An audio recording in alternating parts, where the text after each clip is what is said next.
Prayer blessing for the month of November. Natapos na po ang buwan ng Oktubre. Kumusta po ang naging mga araw ninyo?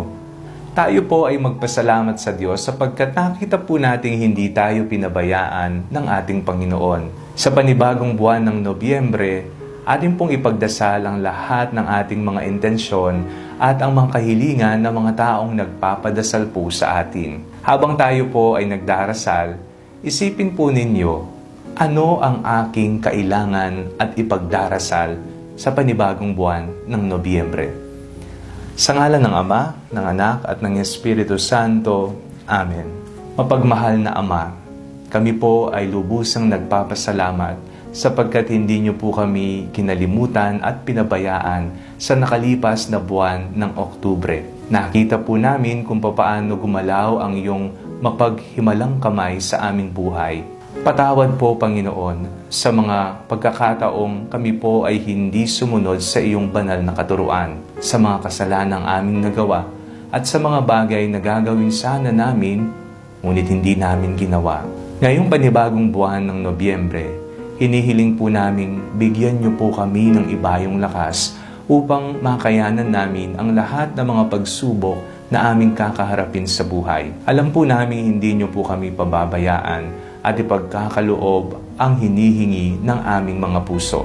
Ipinagdarasal po namin na naway bigyan niyo po kami ng malusog na pangangatawan, kami ng aming pamilya at mga kaibigan. Ipinagdarasal po namin na pagkalooban niyo po ng kapayapaan sa puso at kaisipan ang mga taong dumaranas ng depresyon at pagkabalisa. Ipinagdarasal din po namin na naway pumasa ang lahat ng mga nangangailangan ng panalangin na nag-take ng board exam. Pinagdarasal din po namin ang aming pamahalaan.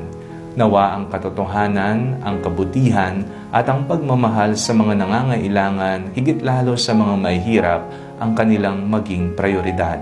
Pinagdarasal po namin ang aming Santo Papa, Papa Francisco, kasama ng mga obispo at mga naitalaga para sa nagaganap na sinodo. Nawa bigyan niyo po sila ng talino, pagkalooban niyo po sa kanila ang regalo ng banal na Espiritu upang maging matagumpay ang ginagawang pagpupulong. Ipinagdarasal po namin ang aming mga sarili, nawa piliin namin palagi ang landas ng kabanalan, piliin namin palagi ang turo ni Jesus sa aming buhay, piliin pa namin sana mas higit pa ang magmahal sa aming kapwa, lalong-lalo na ang mga taong hindi kamahal-mahal sa amin. Lahat ng ito ay ipinagdarasal po namin sa ngalan ni Jesus na aming Panginoon. Amen. Sa ngalan ng Ama, ng Anak at ng Espiritu Santo.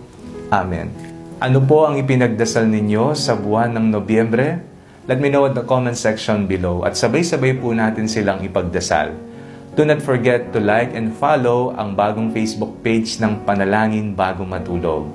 And do not forget to subscribe to our YouTube channel. I-click niyo lamang po ang link na nasa description ng video nito. O kaya naman po, just search Father Fiel Pareha.